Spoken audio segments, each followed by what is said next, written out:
হ্যাঁ, জোরে নাড়া দাও একটু। সুন্দর না? দাও, আরে আরে অন্যগুলো ধরো।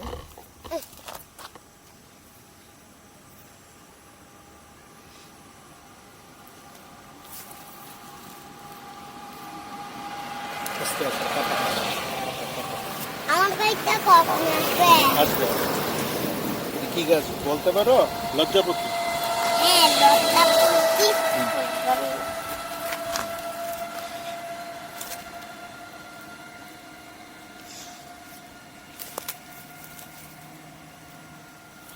এটা দাও তো, আস্তে আস্তে দাও তো, হালকা করে।